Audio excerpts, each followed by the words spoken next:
Silakan duduk. Shalom. Saudara, kita mau buka dari ratapan. Saudara, ini bukan firman yang menyukakan saudara, tetapi saya mau supaya saudara menyiapkan hati. Saudara-saudara menyiapkan hati, karena hari-hari ini setiap kali saya berdoa, Tuhan selalu berkata perubahan sedang terjadi. Goncangan itu akan semakin banyak. Saudara, perubahan tidak pernah terjadi, saudara, kalau kita tidak berjalan terus. Saudara, dan kita tidak bisa berhenti. Kalau kita diam, kita berhenti, maka sebenarnya kita sedang pelan-pelan mati. Saya percaya setiap anak-anak Tuhan harus maju dan maju dan maju di dalam Tuhan. Amin. Dan setiap kali saudara maju dan berjalan terus, saudara, maka kegoncangan itu terjadi. Setiap kegoncangan terjadi, maka saudara mau tidak mau akan ada perubahan. Mau tidak mau akan ada kehilangan demi kehilangan. Mau tidak mau akan ada mulai tidak ada rasa nyaman, saudara, yang terjadi dalam hidup kita. Tapi saya berdoa supaya saudara siap. Karena dengan ini semua Allah sedang membawa kita ke next level. Allah sedang membawa kita, saudara, dalam satu kemuliaan yang lebih lagi. Dan saya percaya terutama kita kaum wanita, kita mesti menyiapkan diri. Karena kita akan harus jadi topang, ya, jadi tiang penopang yang kuat, saudara, buat suami-suami kita. Kita harus jadi pagar pelindungan yang kuat buat anak-anak kita. Kita harus sungguh-sungguh berdoa, saudara. Saya kasih satu kesaksian. Saudara, pada waktu itu, saudara, ya, tiba-tiba saudara ada seorang hamba Tuhan, dan Tuhan juga bicara sama saya. Tuhan berkata, urapi anakmu setiap hari. Saudara, dan saya menyiapkan, saudara, saya mengurapi anak saya setiap hari. Dan orang itu, hamba Tuhan itu berkata, karena anakmu, saudara, ya, diancam dengan penculikan. Saudara, saya berpikir, ya mungkin masih jauh, mungkin seperti ini, tapi saya belajar taatlah, saudara.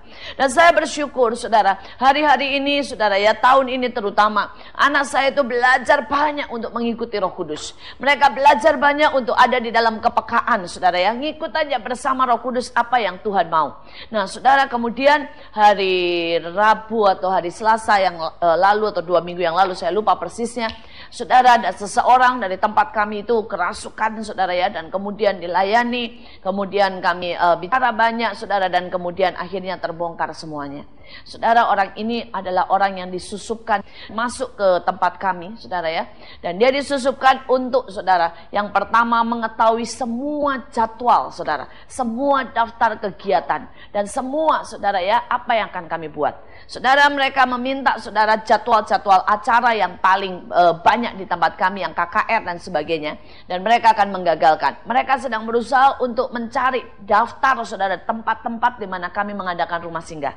Dan dia juga cari, saudara, ya, suruh didapat instruksi khusus, saudara, untuk mendekati anak saya, saudara. Dan mereka sudah menyiapkan, saudara, ya, skenario, saudara, di mana kalau anak ini sudah dekat, dia akan dibawa keluar sekolah dan kemudian dengan mobil yang ada disiapkan untuk diculik. Saudara, tetapi saya melihat bagaimana Allah itu tetap pegang kendali. Saudara, kejahatan dan tantangan semakin kuat, semakin kuat. Tetapi saya lihat bagaimana Allah, saudara, membawa segala sesuatu menjadi kebaikan. Yang pertama, orang ini dilawat Tuhan. Walaupun belum sampai taraf terima Tuhan Yesus, tapi dia mulai sadar bahwa ada satu kuasa, ada satu pribadi yang jauh lebih luar biasa, lebih mengasihi dan lebih, saudara, yang mengagumkan. Dan saudara, itu membuat dia tidak tahan, saudara, dia gelisah sekali. Tetapi saudara, orang-orang di sekitarnya juga mendukung, saudara. Kami membawa dia di dalam kasih, membawa dia di dalam doa, dan rupanya itu mengikat hatinya. Sampai dia tidak tega, saudara, ya, walaupun sebagian sudah dia laporkan, sebagian tidak tega. Tetapi yang lebih lagi, saudara, yang lucu, saudara, anak saya. Saya tahu, saudara, beberapa kali anak saya itu bilang begini, mulai dari waktu Sintia. Saudara, anak saya berkata, "Mah, saya mau kasih 20.000 ya buat orang ini." Dia sebut namanya. Saudara, dan saya bilang, "Kenapa?" "Enggak tahu, rasanya Tuhan suruh saya kasih uang." Saudara, dan kemudian dia bilang, "Orang itu baik loh, Mah." Karena memang dia dapat tugas buat deketin anak saya kan, saudara, ya. Tapi jadi dia bilang, anak saya pengen loh, Mah, ngasih dia. Dia kasih lagi, saudara, kaos, dia ngasih lagi sesuatu.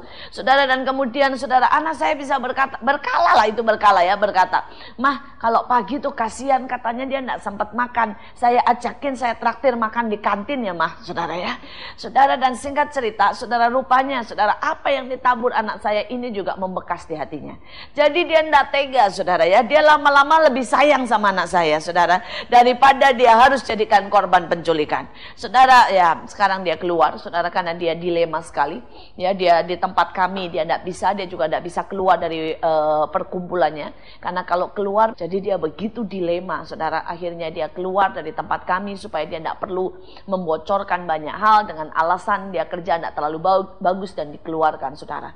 Dan hari-hari ini, saudara, berapa kali dia masih tetap menghubungi kami dan berkata hatinya tetap rindu kenal Tuhan. Tapi saya mau berkata sama saudara, tantangan boleh datang, masalah boleh datang, Allah, saudara, tetap pegang kendali. Amin. Saudara, saya percaya di dalam segala sesuatu, kalau kita mau belajar taat dan peka, mengikuti apa yang Tuhan mau, maka saudara akan lihat bagaimana, saudara, Allah merubah semuanya. Orang mereka yang jahat, Allah mereka yang baik. Saudara, Alkitab berkata kasih tidak pernah gagal. Saudara, kasih tidak pernah gagal. Karena itu pasti, saudara, ini hari-hari di mana tekanan akan semakin banyak. Ini hari-hari di mana persoalan, saudara, alam roh, saudara, ini sedang ada peperangan besar.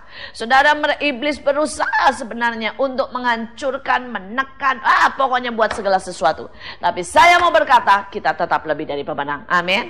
Nah, saya mau supaya kita menyiapkan hati kita menghadapi tantangan. Dan kita lihat, saudara, apa sih rencana Allah. Kita lihat Ratapan 3. Nanti saudara boleh buka semuanya ya, sampai saudara selesai baca di rumah. Tapi saya akan ambil beberapa hal, saudara. Yang pertama, Ratapan 3 ayat 1 berbunyi, akulah orang yang melihat sengsara disebabkan cambuk murkanya. Saudara, hari-hari ini, saudara, ada banyak orang yang masih mengharapkan Tuhan bicara baik-baik sama dia. Tuhan bicara dengan sangat lembut. Saudara, tetapi Alkitab berkata, saudara, kadang-kadang Allah perlu bawa cambuk, saudara. Kenapa, saudara? Karena waktunya sudah sangat singkat. Bahkan Alkitab berkata, anak yang dikasih itu dididik dan dihajar. Amin. Nah, saudara, sekali lagi saya sedang berdoa supaya orang-orang Kristen, terutama akhir zaman ini, tidak selalu memilih kata-kata yang lembut dari Allah, tetapi mau hatinya mulai rela berkata, Tuhan, kalau memang aku perlu dicambuk supaya aku lari lebih cepat, kalau aku perlu dicambuk supaya aku ini mengerti tentang didikanmu, supaya aku ini bertobat, mari saudara, ini waktunya sudah sangat singkat. Relakan dirimu untuk mengalami cambukan Tuhan. Saudara, berapa kali dalam hidup saya melihat, saudara, benar, cambuk dia itu waktu dikasih sakit sekali, tetapi itu menghasilkan sesuatu yang luar biasa dalam hidup saya. Saudara, salah satunya, saudara, cambuk dia adalah soal kesombongan. Saudara, ada banyak orang berpikir bahwa mereka akan jatuh, saudara, mereka akan binasa kalau mereka itu berbuat zina, kalau mereka itu merampok, kalau mereka, saudara, yang mencuri, saudara. Tapi mereka lupa bahwa seringkali kejatuhan itu karena hal-hal yang kecil dan bukan hal-hal yang besar. Karena hal-hal yang sama sekali tidak kelihatan, bahkan kita tidak sadar, saudara. Saudara, dan salah satu yang paling mengerikan adalah kesombongan, saudara. Saudara, dalam hidup saya, saudara, ya, kesombongan itu rasanya, kalau menurut istilah saya, dari lahir gue udah sombong gitu deh, saudara ya. Saudara, saya nggak tahu kenapa, saudara, tapi itu menjadi kecenderungan yang begitu rupa dalam hati saya, dalam hidup saya, saudara. Nah, masalahnya orang sombong itu selalu tidak merasa sombong. Itu payahnya. Ya, kalau orang sombong dan berkata begini, saya ini sombong, itu sudah bertobat namanya, saudara ya. Udah beres deh kalau begitu, saudara ya. Masalahnya tuh di situ, saudara. Orang sombong itu selalu tidak pernah merasa sombong. Karena itu, saudara, salah satu penyakit yang harus pakai dipecut, harus pakai cambuk, itu adalah namanya kesombongan. Karena orang sombong tidak pernah ngerasa sombong. Jadi mau dibilangin kayak apapun tidak mudeng, saudara. Ya, tidak ngerti. Dia berpikir saya oke-oke aja kok, saudara. Ya. Dan itu dalam hidup saya, saudara. Saudara, dari kecil, saudara ya, saya merasa saya bisa lakukan semuanya sendiri. Dan itu baik, betul? Saya bisa lakukan saya sendiri dan saya tidak butuh orang lain. Saya dengan orang lain oke-oke aja. Saya selalu juara kelas. Saya anak yang baik-baik, tidak pernah bikin masalah dari orang tua. Tidak pernah orang tua saya dipanggil karena saya tidak buat PR misalnya gitu ya. Tidak pernah, saudara. Saya tidak pernah, saudara ya, minta macam-macam. Saudara, dan itu kesombongan yang pertama. Merasa benar dan baik. Padahal Alkitab dengan jelas berkata, tidak ada orang yang baik. Saudara, kesombongan saya yang kedua, saudara, adalah saya selalu merasa lebih tahu daripada banyak orang. Lebih pintar ya daripada orang lain. Dan itu kesombongan. Jadi orang mau ngomong apa ya, saya bisa senyum melihat dia dan dalam hati begini. Ya, lu kan gak tahu. Gitu ya. Saudara senyum. Gak ada marah-marah, saudara ya. Tapi dalam hati gepek lah. Gitu, saudara ya. Saudara, nah kalau ini kelihatannya kecil, saudara.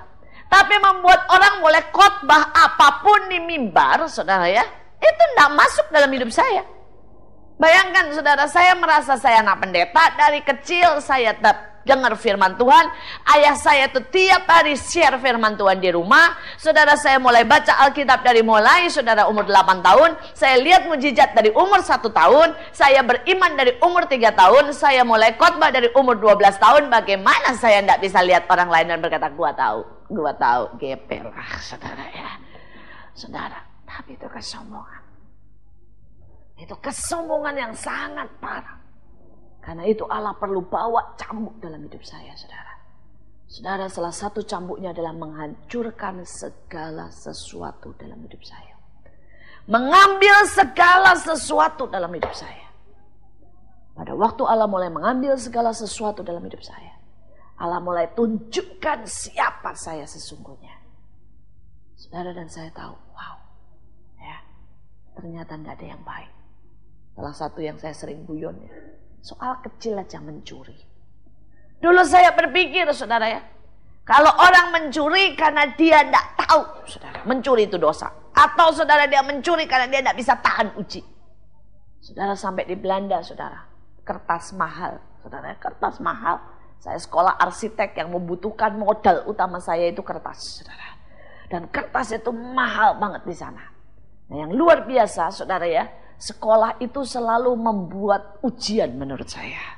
Kenapa? Karena kertas buat fotokopi disediakan bertumpuk-tumpuk. Tapi itu buat fotokopi, tidak boleh buat diambil, saudara ya.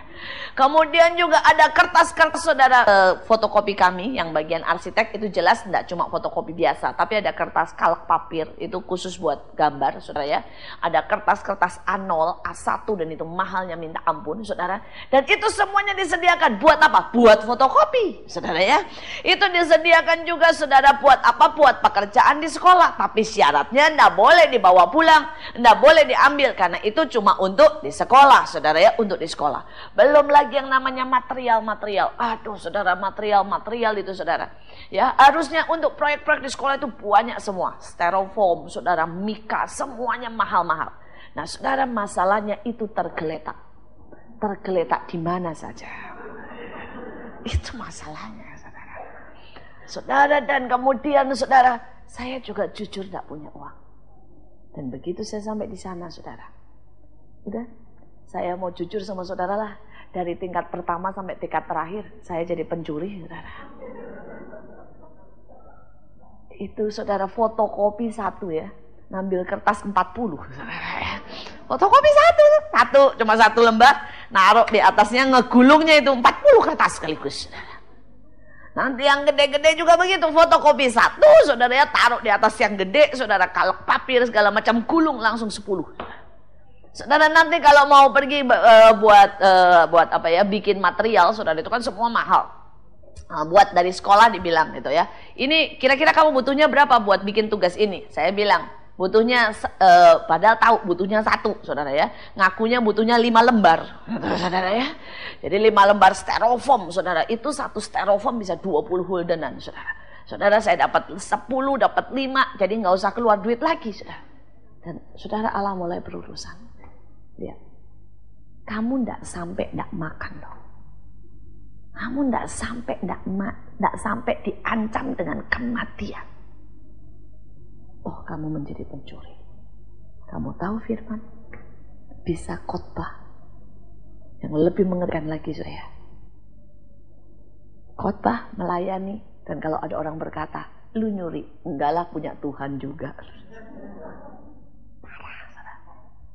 Saya sadar bahwa untuk bertobat pun, saudara, itu butuh Roh Kudus dan anugerah.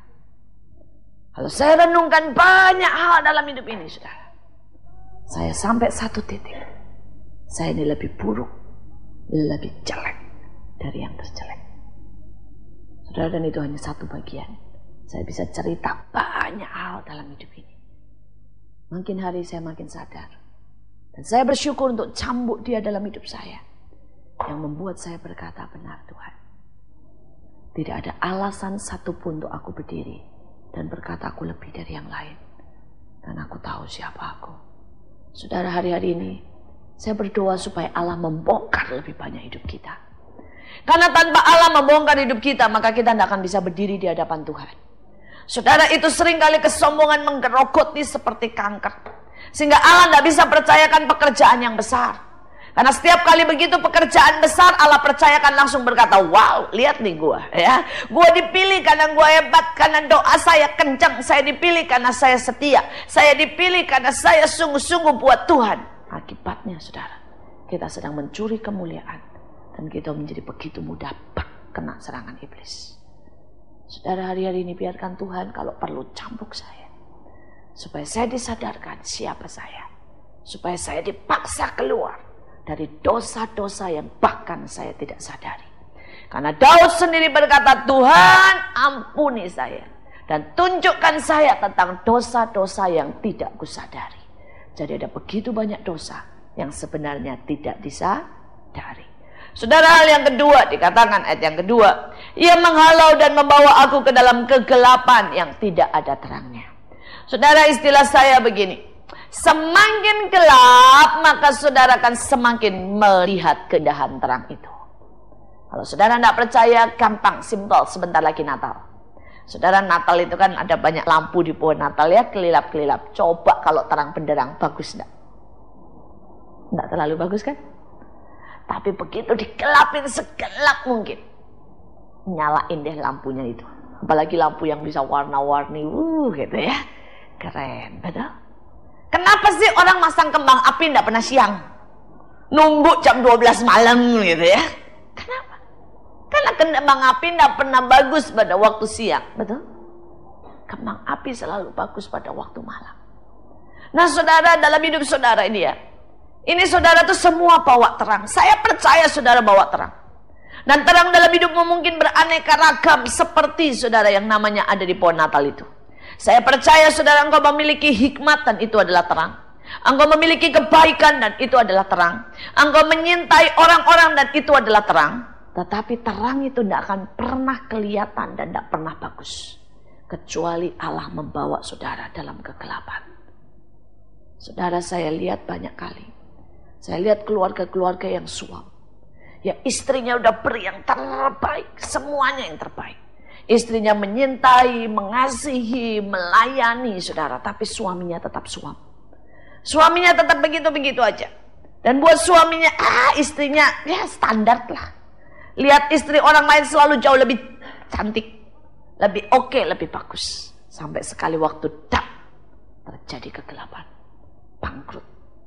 Tapi istrinya bisa tetap setia. Tidak ngomel sama sekali. Istrinya bisa tetap saudara ya mengatur rumah tangganya dengan uang yang terbatas sekali.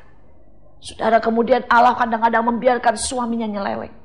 Saudara, pada waktu suaminya jatuh begitu jelek, istrinya tetap di sampingnya mendampingi, mengasihi saudara. Maka suaminya mulai kembali dalam gairah dan cintanya. Dia menghargai terang. Saudara, hari-hari ini kadang-kadang Allah perlu membuat dan membawa kita di dalam kegelapan. Bukan untuk menghancurkan kita. Sebenarnya untuk membuat terangmu menjadi nyata. Saudara, dunia ini sedang, saudara, dibawa Allah dalam kegelapan. Ingat, kita lihat saudara ya, hari-hari ini makin parah.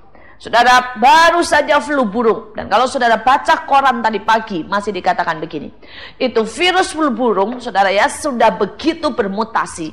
Dan begitu regenerasi. Sehingga itu akan menjadi wabah mendunia. Saudara, tadi pagi dikatakan jelas seperti itu. Itu akan menjadi wabah mendunia yang tidak tahu kapan. Itu akan menjadi ledakan, saudara, yang mengerikan sekali. Dan itu tidak sampai detik ini, saudara, belum ditemukan yang namanya, saudara ya, vaksinnya yang tepat. Karena sudah tidak mempan dengan vaksin yang ada.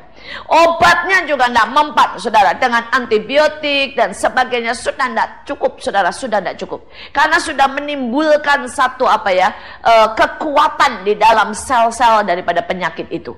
Nah, saudara, itu dikatakan tadi pagi. Dan kalau saudara lihat, demam berdarah. Terjadi kembali ledakan demam berdarah di Indonesia, betul? Saya tidak tahu saudara baca koran atau nonton televisi enggak. Itu saudara di Jakarta dan sekitarnya. Tadi saya masih sempat, saudara ya, lihat berita pagi sebelum ke sini. Itu anak-anak pada mimisan semua dan mereka tidak sadar karena sekarang demam berdarah tidak panas, saudara. Panasnya tidak sampai, saudara ya, sampai 40. Sudah gejalanya banyak yang berubah. Salah satunya panasnya itu cuma sekitar, saudara, 37,5, saudara ya. Oke saja. Tapi kemudian ngucur, saudara, mimisan yang tidak berhenti, saudara. Dan ternyata dia kena demam berdarah sudah akut. Saudara, ngeri, saudara ya. Ini hari-hari di mana keadaan sedang sangat mengerikan. Saudara, Indonesia dan seluruh dunia, kita lihat badai. Di Amerika yang tidak berhenti dari badai satu kepada badai lain. Belum selesai badai yang namanya, saudara, gempa bumi. Afghanistan kena, Pakistan kena, betul? Semuanya, saudara. Ini dunia sedang tambah gelap dan tambah gelap. Nah, saudara, saya berdoa supaya di tengah keadaan tambah gelap, jangan sampai sinarmu padam. Amin. Ini waktunya. Jangan sampai orang Kristen ketakutan di saat kegelapan. Jangan sampai orang Kristen khawatir di saat kegelapan. Jangan sampai muka kita muram di saat kegelapan. Jangan sampai tidak ada sinar di saat kegelapan datang. Kegelapan datang, saudara, untuk membuat sinar setiap kita itu terang. Saya berdoa supaya saudara hari-hari ini memupuk sinar dalam hidupmu. Artinya biarlah pengharapanmu semakin berlimpah. Biarlah, saudara ya, imanmu semakin kuat. Biarlah kasihmu semakin nyata. Saudara, dan tunjukkan itu. Kalau ada yang kena sakit penyakit, doakan dalam nama Yesus. Ada yang keluarga mereka mengalami masalah, saudara, topang habis-habisan. Karena kita ada untuk itu. Saya berdoa supaya saudara mengerti. Kita ada bukan untuk menyelamatkan diri sendiri. Tapi kita ada untuk masa kegelapan ini. Saudara, masa kegelapan ini akan ada di depan mata. Saudara, itu akan dimulai tahun ini, tapi tahun depan akan semakin parah dan semakin parah. Saudara, masa kegelapan ini akan membawa begitu banyak ketakutan, begitu banyak kesedihan, begitu banyak kegoncangan, begitu banyak, saudara, emosi yang naik turun di hari-hari ini. Tapi saya berdoa, sekali lagi saya katakan, kita ada untuk masa yang seperti itu. Saudara, itu kegelapan harus terjadi, tapi di saat itulah terangmu harus bersinar. Mari bangkit, saudara, mari bangkit. Dan ini untuk masa-masa yang ada, siapkan.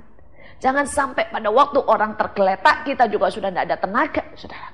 Kita juga udah tergeletak, tidak bisa nolong dia. Kita bilang kita sendiri capek, gitu ya. Jangan sampai pada waktu, saudara, seseorang membutuhkan, saudara, yang namanya iman. Dan kita berkata, saya sudah tidak percaya juga sama Tuhan. Ya, karena ada begitu banyak kekecewaan dalam hidup saya. Saudara, buat sinarmu bersinar. Saudara, di dalam perjanjian lama, mereka, saudara, pakai lentera atau kandil, saudara. Nah, itu, saudara ya, setiap pagi dikatakan mereka harus potong sumbunya. Kenapa? Kalau sumbunya hitam, saudara ya, yang keluar tuh asap, bukan terang, saudara ya. Asapnya banyak, saudara, tapi terangnya sedikit. Nah, saudara, dalam hidup kita, setiap hari kita harus potong. Kita harus datang ke hadapan Tuhan dan bilang, Tuhan, kalau ada kekecewaan, ada keletihan, ada kemarahan, itu kayak sumbu yang mulai jadi hitam. Kalau tidak dibereskan, saudara, maka terang kita akan banyak asapnya, tapi terangnya akan memudar. Kita potong supaya yang keluar itu terang. Amin, saudara ya, bereskan. Biarlah terangmu bersinar hari-hari ini. Kita lihat yang selanjutnya. Kita lihat ayat yang keempat. Kita loncat ayat yang keempat. Ya. Ia menyusutkan dagingku dan kulitku, tulang-tulangku dipatahkannya. Saudara, kadang-kadang kita tidak suka pada waktu daging kita disusut, saudara. Daging ini bicara tentang kenyamanan dalam hidup kita. Saudara, semua orang hari-hari ini justru makin mengejar kenyamanan, makin mengejar yang instan, saudara. Tetapi saya mau menyiapkan saudara untuk perubahan yang terjadi tahun depan. Saudara, Allah bukan semakin membuat saudara nyaman. Ingat ini. Allah sedang semakin menyusutkan dagingmu. Saudara, sekali lagi, supaya saudara siap dan tidak syok dan tidak berkata, apa saya dikutuk Tuhan? Apa Tuhan tidak sayang sama saya? Apa Tuhan mulai berubah? Saudara, saya mau berkata dalam hidup ini, mulai tahun ini dan tahun depan, Allah tidak sedang membuat saudara semakin nyaman. Allah sedang menyusutkan daging saudara dan membuat saudara dan saya semakin tidak nyaman. Saudara berkata, kenapa? Karena pada waktu daging kita tidak nyaman, saudara ya, sebenarnya kita lebih mudah mengikuti Tuhan. Kita lebih mudah bergerak. Kenyamanan selalu membuat seseorang lemah. Saudara, dan kemarin dulu saya sempat lihat film, saudara ya. Ya, sebenarnya saya sudah lama lihat film itu, dan pas nyalain televisi lihat. Pas lihat bagaimana orang-orang itu, tentara-tentara sedang dilatih, saudara. Pada waktu tentara-tentara ini baru permulaan, mereka dijejer, saudara ya, daftar. Terus kemudian saudara panglimanya atau saudara ya pelatihnya ngomong begini. Mulai hari ini, dia bilang ya, kesakitan adalah temanmu, katanya ya. Kalau yang tidak siap sakit, pulang aja, katanya. Yang tidak siap sakit, pergi aja, mundurkan diri. Karena kamu tidak mungkin jadi kalau engkau tidak berteman dengan kesakitan. Saudara tidak tahu kenapa ya. Saat itu rasanya perkataan itu, saudara. Saudara, seolah-olah Tuhan berkata, nak, hari-hari di depan, maafkan aku. Istilahnya Tuhan sampai ngomong begitu sama saya. Maafkan aku. Kesakitan akan jadi temanmu. Ya. Karena itu akan membuat engkau lari dan jadi. Itu akan membuat engkau kuat. Saudara, dan sejak itu saudara, saya lihat sebentar sepotong saudara. Itu mereka mulai saudara ya. Tidak ada lagi tidur dengan enak saudara. Itu mereka mulai disuruh lari. Ya, disuruh lari dengan ngangkat beban berat banget saudara. Dan begitu saudara ya, ada yang jatuh, tidak ada yang usap-usap dan berkata begini, tidak apa-apa nak, coba lagi, ditendang saudara ya. Yang jatuh ditendang, ayo bangun katanya ya. Kalau segini saja sudah menyerah, pulang aja. Perempuan, dia omongnya begitu saudara ya, pada laki semuanya. Saudara, dan kemudian saudara, itu malam saudara, malam di musim dingin ditaruh di laut saudara. Ditaruh di laut, suruh berenang saudara sampai menggigil, udah menggigil, dibiarin di dalam, di luar saudara yang digigit. Terus kemudian ditanyain, masih sadar? Masih sadar? Tunggu sampai seberapa batas kekuatanmu. Saudara, sampai saya berkata, wow, saudara, yang mengerikan ya, mereka makan aja ya enggak boleh saudara duduk baik-baik. Makan itu harus sembari lari saudara. Makan itu harus sembari jalan.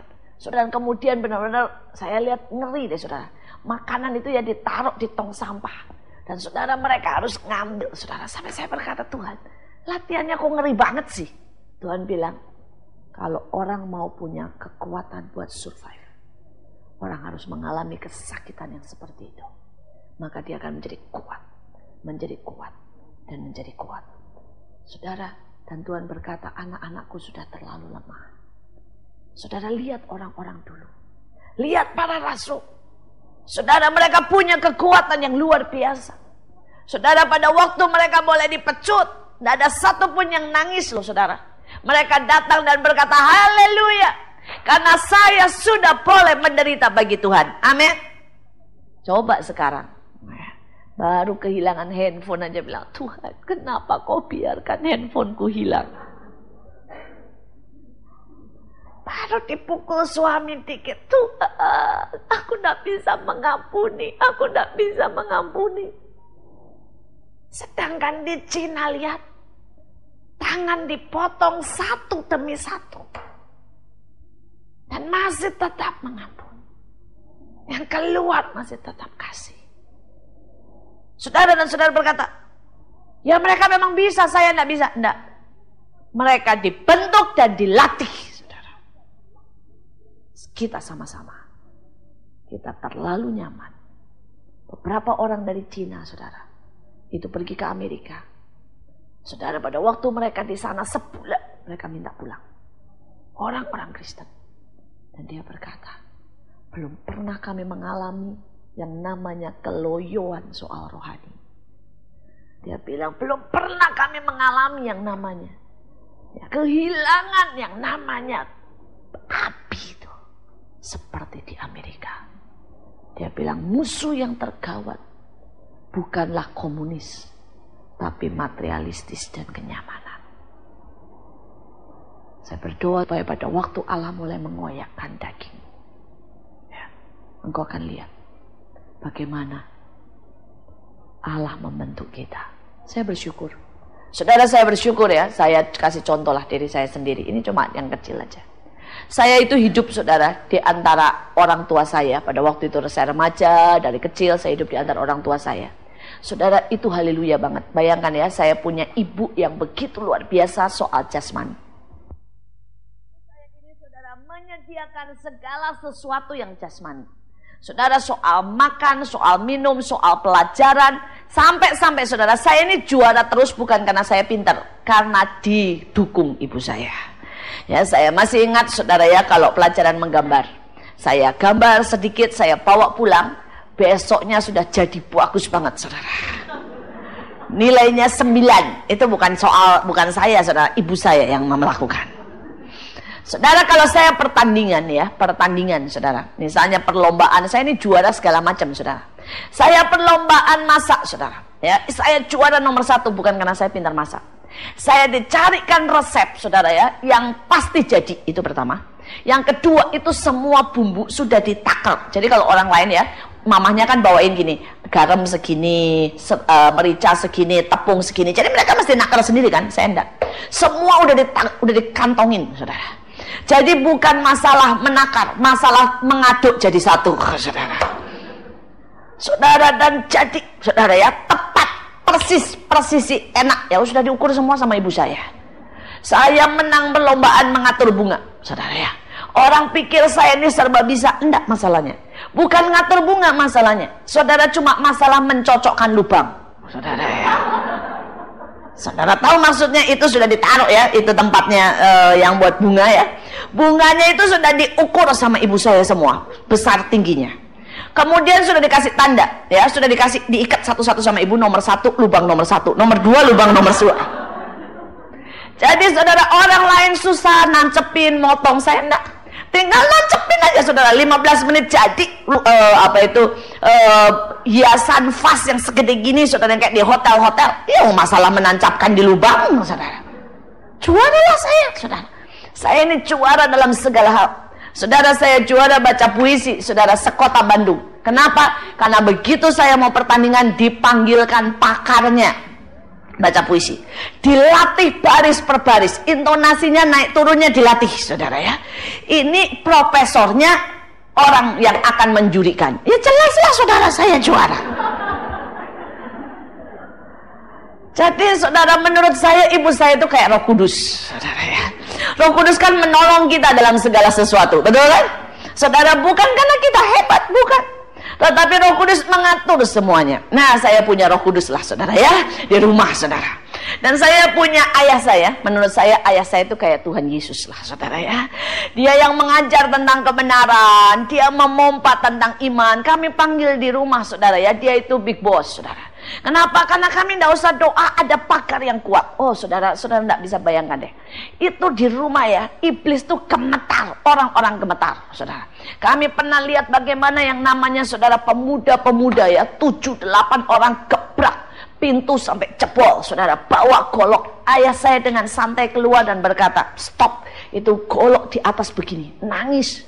Pemuda-pemuda itu dijejer, saudara. Dia bilang, duduk semua, goloknya ditaruh, semua nunduk gitu, saudara. Coba kalau saudara punya yang seperti itu di rumah, apa enggak keren, saudara ya? Saudara, jadi saudara pikir berdoa sih berdoa, tapi saudara enggak sungguh-sungguh berdoa, karena saudara punya Yesus kok rasanya di rumah, saudara ya. Pokoknya saudara, aduh, sakit tumpang tangan sembuh, saudara. Ada masalah apa, setan guna-guna rontok semuanya ada, saudara ya. Sudah, saya punya 2 malaikat, saudara ya. Menurut saya, saudara, itu Jibril dan Mikael, saudara. Adik saya yang pertama ya, Pak Daniel, mungkin pernah khotbah di sini. Saudara, orangnya itu soft banget, saudara. Setiap hari kerjanya itu begini. Setiap kalau dulu ya saya di Bandung waktu kami masih remaja, Cik, kamu mau makan apa? Jadi tiap hari dia bawain saya makanan apapun yang saya mau. Kalau saya butuh sesuatu barang ini dan itu, saudara, dia bawain. Jadi menurut saya itu malaikat Jibril yang selalu bagi-bagi, ya, saudara ya. Malaikat Jibril kan gitu kan, bawa berkat, saudara ya. Bawa segala macam itu, saudara. Dan saya punya satu lagi, saudara, adik saya Samuel. Itu kayak malaikat Mikael, saudara ya.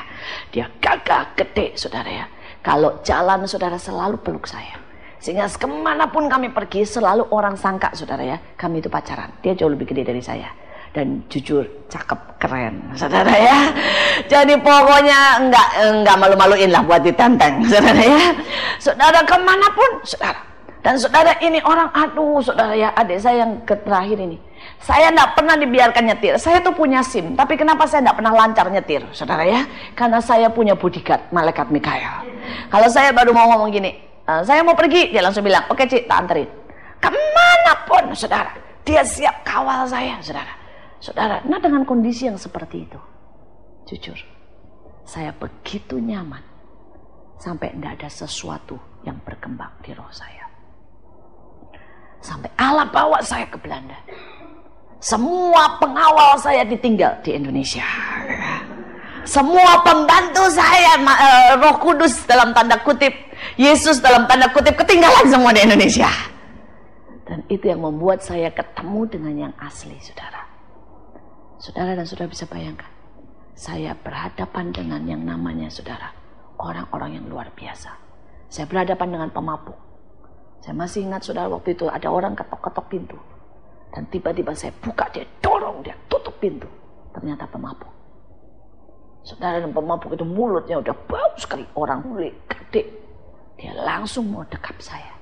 Di kamar yang tidak kedengaran oleh siapa-siapa, sepi. Tapi saya bersyukur, sampai hari ini saya bersyukur. Justru di saat-saat seperti itulah, daging saya dibuat tidak nyaman. Saya kehilangan banyak hal. Saya lihat siapa Tuhan sesungguhnya. Di saat-saat seperti itu saya bisa, hati saya diteriak cari Tuhan. Saya bilang, Tuhan tolong dalam hati. Dan tiba-tiba itu ada ketenangan yang luar biasa. Roh Kudus membuat saya tenang.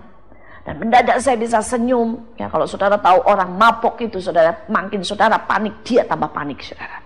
Makin saudara menggila, dia juga menggila, saudara. Dan dia bisa perkosa saudara tanpa dia sadar. Nah, tahu bagaimana saat itu saya bisa cool, saya bisa senyum, bisa ketawa-ketawi, saudara ya.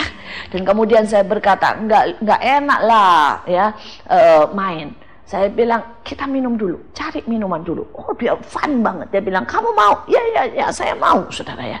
Saya bilang, saya mau cari minum, saudara. Dan dia bilang, oke, kita keluar cari minum, saudara. Dan saya bilang, oke, silakan. Saya buka pintu, dia keluar, saya tutup pintunya cepat-cepat, selesailah sudah, saudara ya. Saudara, itu hal-hal yang kecil. Tapi begitu saya di Belanda, saudara, saya kenal Tuhan sungguh. Saya lihat setiap kali saya tidak bisa, saudara. Ya, saya baru tahu bahwa saya parah banget tidak bisa menggambar. Karena dulunya menggambar 9, saudara. Diterima menggambar 9, saudara ya. Padahal di sana, saudara, hampir-hampir tidak lulus. Saya pernah ceritakan bagaimana, saudara. Ya, saya cerita dikit ya. Saudara, saya ini tidak bisa gambar. Saya gambar 9 karena ibu saya, saudara ya. Dan sebagai seorang arsitek, kita harus ujian gambar. Kalau gambar kita tidak minimal 6, kita tidak lulus. Dan kita tidak bisa lanjutkan. Itu ujian awal, saudara. Tingkat 1 itu harus ujian gambar. Nah, ujian gambarnya itu mengerikan, saudara. Ada 6 objek. 6 objek, saudara ya. Ada kuda, patung kuda, ada buah-buahan, ada manusia, ada segala macam lah, mobil separuh, saudara. Dan kemudian dalam waktu, saudara, setengah jam, itu mesti gambar sket 6 objek ini. Memang tidak bisa gambar mau apa, saudara. 2 jam tidak bisa, saudara ya. Saya apalagi setengah jam, saudara. Dan itu sudah latihan dan latihan tidak bisa. Sampai akhirnya hari hanya mesti ujian. Saya sudah jerit sama Tuhan, saya bilang, Tuhan, kamu yang suruh saya masuk arsitek, sekarang buat mujizat. Saya berkata, Tuhan, buat mujizat. Itu ujian jam 9. Saudara, saya sudah pasang waker 2. Saya pikir saya mau datang setengah 8. Ya, supaya melototin dulu, supaya cepatlah nempel di sini, dan kira-kira bisa lah, saudara. Saya tidak tahu apa yang terjadi, tidak tahu wakernya tidak bunyi, atau apa yang terjadi saya tidak tahu. Saya tidur, saudara, jam 10 baru bangun. Pada waktu saya bangun jam 10, saya bingung. Ini gimana? Saya lari ke sekolah, udah tidak mandi, tidak apa, pakai baju, larilah saya ke sekolah, saudara. Saudara, sampai di sana saya sudah selesai. Orang ujiannya cuma setengah jam, dari jam 9 sampai setengah 10. Dan gurunya bilang tidak bisa, sudah selesai. Dia tanya kenapa? Ketiduran. Dia bilang kok bisa ya ujian ketiduran? Saya sudah pakai 2 weker, saya bilang ketiduran saya. Saudara, dan tapi untung dia bilang kamu jujur. Besok dia ujian sama saya sendiri, dia bilang. Saya mikir mati saya. Ya, kalau sendiri kan dipelototin tambah grogi, saudara saya. Bisa ndak gambar saya, saudara ya. Saudara, tapi dia bilang besok jam 9 jangan ketiduran lagi. Saya bilang semoga. Ya udah pulang saya, saudara. Saya nekat, saya ndak pakai weker. Saya bilang kemarin pakai weker mati dua-duanya. Padahal saya tes nyala, saudara ya. Saya tahu itu Tuhan. Saya bilang sekarang Tuhan kau bangunkan. Besoknya tanpa weker bangun normal. Karena memang saya ndak pernah sebenarnya tidur sampai jam segitu. Normal saya tidur, saudara, jam 8. Saya pagi memang berdoa. Saya jam 2, jam 3 saya selalu bangun berdoa. Biasanya saya tidur lagi sebentar. Nah, jam 7, jam setengah 8 waktu dulu di Belanda ya. Kalau sekarang nggak bisa, anak-anak saya bangun jam setengah 6 semua sekolah. Nah, saudara, waktu itu saudara saya bangun normal jam setengah 8, saudara ya. Dan kemudian saya siap-siap semuanya, saya berangkat. Nah, saudara, Pak di sana dia bilang, oke, ini apa itu kerjaannya ya. Kamu di sini, saya pergi dulu. Saya cuma setengah jam, cuma lobbying, sebentar briefing. Saya balik sini. Saudara, saya mulai gambar. Dia tidak datang, saudara, 1 jam. Saya gambar terus, teman saya yang datang. Bilang ini, gini gue bantuin sama teman saya, saudara. Saudara ya, enggak ada siapa-siapa. Saudara, semuanya. Jam 12 dia baru datang, 3 jam. Jam 12 dia datang, dia bilang begini. Sorry ya, kamu nunggu terlalu lama. Dalam hati, enggak, pas selesai. Saudara, dan saya lulus. Sebenarnya enggak pernah lulus. Saya lulus karena mujizat. Saudara, dalam hidup saya, sejak Tuhan menyusutkan, saudara, daging saya kenal siapa Tuhan saya. Saya enggak pernah bisa bermegah untuk apa yang terjadi dalam hidup saya. Tapi semakin hari saya semakin jatuh cinta dengan Tuhan. Ya. Dan karena saya semakin kenal Tuhan, membuat saya bisa lari semakin jauh. Saudara, hari-hari ini saya semakin tidak nyaman. Bayangkan saudara ya, dengan kondisi krisis moneter yang seperti ini, saudara. Kami harus membangun 3 tempat sekaligus. Kami harus membangun SMP, SMA. Kami harus membangun gedung pertemuan. Dan kami harus membangun yatim piatu. Saudara, setiap bulan dana yang saya butuhkan, setiap bulan, saudara. Bukan setahun sekali, saudara. 1 sampai 1,5 M. Saudara, kami tidak punya donatur. Kami tidak punya penghasilan tetap. Ya, itu yang dijual di belakang, saudara ya. Hasilnya lebih banyak untuk ibu-ibu, untuk segala macam, saudara. Tidak banyak yang bisa masuk ke tempat kami. Saudara, dengan kondisi seperti itu sebenarnya daging saya ini tidak nyaman. Saya tidak pernah bisa, saudara, untuk santai, saudara. Itu membuat saya hari demi hari mesti teriak beriman dan beriman, saudara. Tapi saya bersyukur ketidaknyamanan itu. Ya, pada waktu dagingku disusut habis, saudara, membuat saya makin melihat betapa besar kuasanya. Itu membuat saya dipaksa untuk tetap beriman. Membuat saya dipaksa untuk cari firman setiap hari. Dipaksa untuk setiap hari teriak sama Tuhan. Saya tidak pernah bisa, saudara ya, nyanyi asal-asalan. Kenapa? Kalau saya nyanyi asal-asalan, saya tidak ketemu Tuhan, tidak kuat saya. Saya butuh ketemu Tuhan. Sungguh, saudara. Saya tidak bisa baca firman asal-asalan. Tidak bisa. Jujur, sehari saja saya tidak dapat rema dari firman Tuhan. Mati saya, saudara. Saya butuh rema, saudara. Karena itu saya tahu ketidaknyamanan membuat saya terus masuk lebih dalam dan lebih dalam. Saya bersyukur kalau tulang-tulang saya juga dipatahkan. Saudara, tulang itu bicara kekuatan. Alkitab berkata, celakalah orang yang mengandalkan kekuatannya. Betul? Seringkali tanpa sadar, saudara, kita mengandalkan banyak kekuatan kita. Saudara, ada ibu-ibu yang merasa dia bisa mendidik anaknya dan dia mengandalkan caranya. Sehingga tanpa dia sadar, dia membuat anaknya jadi seperti yang dia mau dan bukan seperti yang Tuhan mau. Ada, saudara, istri-istri yang berpikir bahwa dia bisa handle suaminya. Saudara, maka seringkali tanpa dia sadari, dia buat suaminya, dia kontrol suaminya, sehingga suaminya jadi seperti yang dia mau dan bukan Tuhan mau. Saudara, hati-hati, wanita bisa sangat mengontrol suami. dengan cara-cara trik-trik kita. Kita bisa handle, kita bisa pegang, saudara. Saudara dan saya bersyukur setiap kali Allah mematahkan itu, saudara, dalam hidup saya. Saudara, saya ini baca buku tentang pendidikan anak, mungkin ada 10-20 buku, saudara. Sebelum anak saya lahir, saya sudah baca buku-buku itu. Sampai anak saya lahir, saya bacalah tentang perempuan, tentang laki, tentang semuanya, saudara. Sehingga saya berpikir, saya bisa. Sampai lahirlah 2 anak saya, yang sampai hari ini saya bersyukur Tuhan mematahkan tulang saya, saudara. Anak saya yang pertama, saudara, itu punya punya kelemahan yang begitu rupa, saudara. Saudara, dia tidak tahu, dia bisa grogi sekali. Kalau lihat soal gitu ya, saudara ya, sudah 10 soal atau 20 soal, udah saudara, berat. Tidak ada kekuatan sama sekali. Bisa sama sekali, nilainya bisa langsung jatuh 2 atau 3. Sedangkan kalau misalnya dia dikasih soal itu 5 gitu ya, 5 bisa 10, saudara. Dia bukan tidak bisa. Saudara, mau diapain juga tidak bisa. Saudara, dia tidak tahu kenapa dia tidak punya keberanian menghadapi orang, saudara. Ya, kalau diajak ngomong, apalagi sama orang yang belum dia kenal, pasti nunduk, tidak jawab. Pasti tidak jawab. Dari kecil memang jarang-jarang jawab, saudara. Ya. Saudara, bahkan waktu dia lulus SD, saudara. Saudara, dia mesti ngasih speed di depan pakai bahasa Inggris. Di rumah itu lancar. Begitu sampai di sekolah, saudara ya, lihat wajah orang hilang, nggak ngomong, saudara, diem. Ditungguin 10 menit tetap diem, saudara ya. Saudara ya, sampai diganti berkali-kali. Dia bilang, suruh ayo lihat, jangan lihat orang. Kalau ditaruh, dibawa nih saudara ke dalam ya, lancar, saudara. Ditaruh lagi keluar, hilang lagi, saudara ya. Hilang lagi, saudara. Saudara, itu terjadi, saudara. Tapi saya bersyukurlah, saudara. Itu semua mematahkan tulang saya. Sampai saya berkata begini, Tuhan, dengan kondisi seperti ini mana bisa dia lulus? Mana bisa naik kelas? Masa soal mau tetap 5 terus? Kan gak mungkin, saudara ya. Siapa guru yang mau ngasih 5 ke dia, saudara ya? Saya cuma bisa berharap. Saya cuma bisa berharap. Dan hari demi hari Tuhan berikan, saudara ya. Sampai hari ini tidak sembuh loh, saudara, secara total. Tadi kemarin aja gurunya bilang sama saya, Bu, Stephen ulangan matematikanya ngedrop lagi. Saya senyum. Kamu kasih soal banyak ya? Iya, dia bilang 60. Saya bilang is okay. Mau enggak mau toh hidup dia harus lewati. Ya, walaupun saya tahu itu merusak semuanya. Dia bilang kalau harian, Bu, saya kasih soal 20, 10, selalu 10 loh, Bu.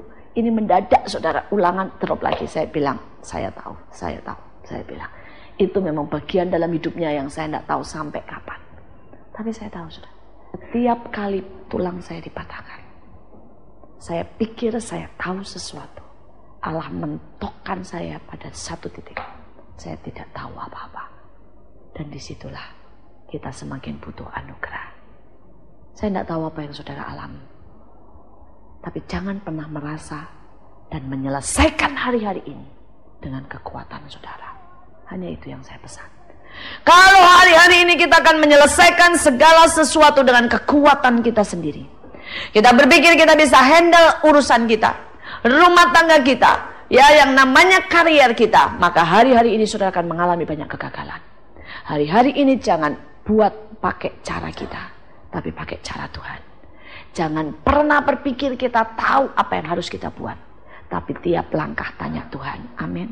Kalau saudara bisnis, kerja, apapun keputusan yang hari-hari ini saudara ambil, termasuk keputusan untuk menyekolahkan anak, keputusan saudara untuk ambil les, keputusan untuk pergi, keputusan saudara untuk mungkin berlibur, saudara, dengarkan Tuhan. Cuma itu pesan saya. Jangan ambil keputusan sendiri, karena hari-hari ini kekuatan kita tidak akan pernah cukup untuk menyelesaikan dan menghadapi tantangan. Saya kasih satu contoh yang menyedihkan. Saudara, seorang teman saudara ya, pada waktu itu saudara dari Jakarta dia berangkat ke Bali beberapa hari yang lalu. Saudara, dan beberapa teman itu sudah berkata jangan ke Bali lah, saya perasaannya tidak enak. Tapi teman ini memang belum lahir baru dan dia tidak percaya yang begitu-begitu. Dia pergi ke Bali, saudara, dan dia meledak pada saat bom Bali. Saudara, istri dan anaknya masuk rumah sakit dan suaminya meninggal dunia. Saudara, soal yang sepele. Saya rasa dia belum waktunya meninggal dunia. Karena ada beberapa orang yang bilang jelas, Ya, dapat berkata, jangan pergi, jangan pergi. Kok saya tidak enak, mimpi tidak enak tentang kamu. Tapi saudara, ini orang berkata, saya sudah buat schedule. Dalam hidup saya semua schedule harus diikuti. Dia bilang semuanya sudah perfect. Anak-anak libur, saya ke sana, saya akan rekreasi di Bali. Dan kita akan pulang Senin. Saudara, semuanya sesuai dengan schedule. Ini orang sukses kaya. Saudara, dia bilang kami sudah booking hotel. Kami sudah buat rencana ke Jimbaran, begini-begini. Saudara, dan bam, Alkitab berkata, libatkan Tuhan dalam perencanaan kita. Dan sekalipun pada waktu itu Tuhan bilang ya. Kalau tiba-tiba Tuhan berkata tidak, mari ikuti Tuhan.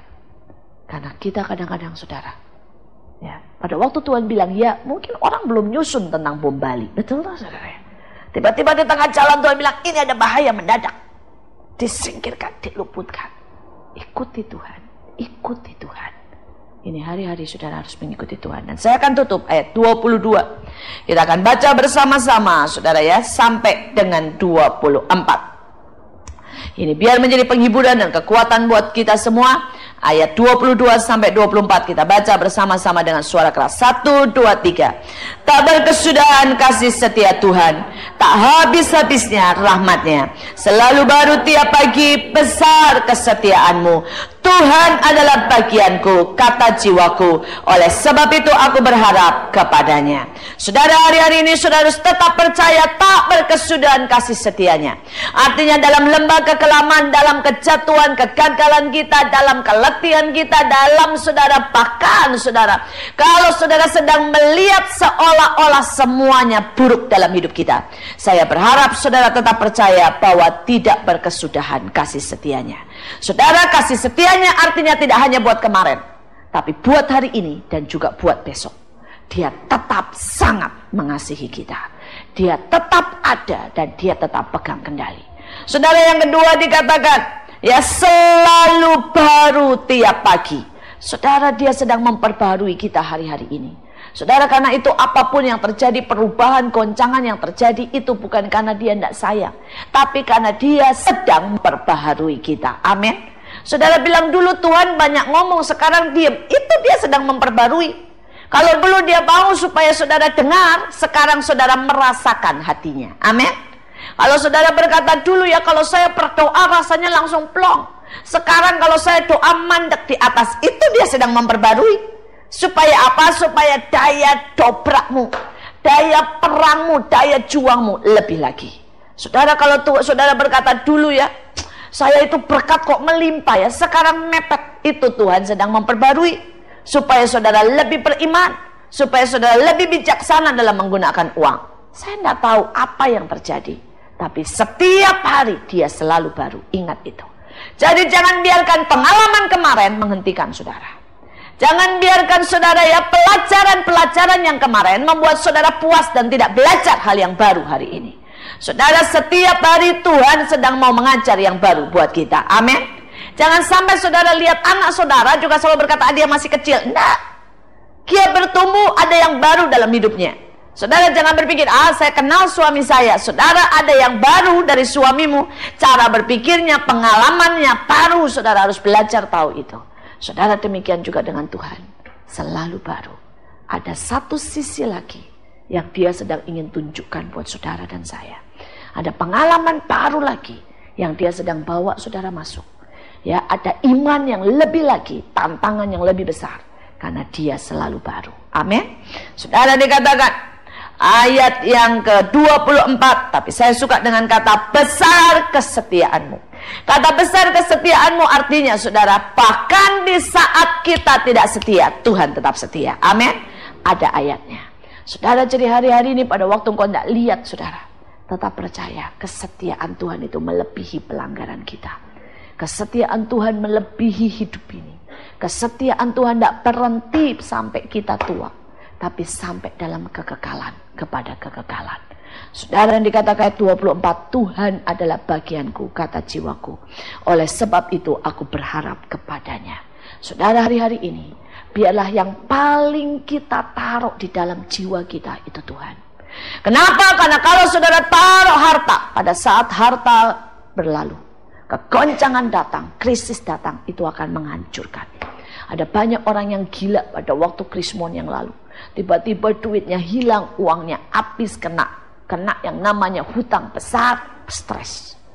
Saudara, kalau saudara taruh manusia demi manusia, itu mungkin yang baik. Anak suami terlalu dalam hatimu, maka hari-hari ini saudara bisa saudara kena. Ya, tapi kalau saudara taruh yang paling dalam saudara adalah Tuhan, maka itu akan menstabilkan, menenangkan, menguatkan saudara. Hari-hari ini berkata, Engkau bagianku. Buat mata kita tertuju kepada Tuhan. Buat hidup kita hanya untuk Tuhan. Buat visi kita menyenangkan hati Tuhan. Amin. Mari kita berdoa.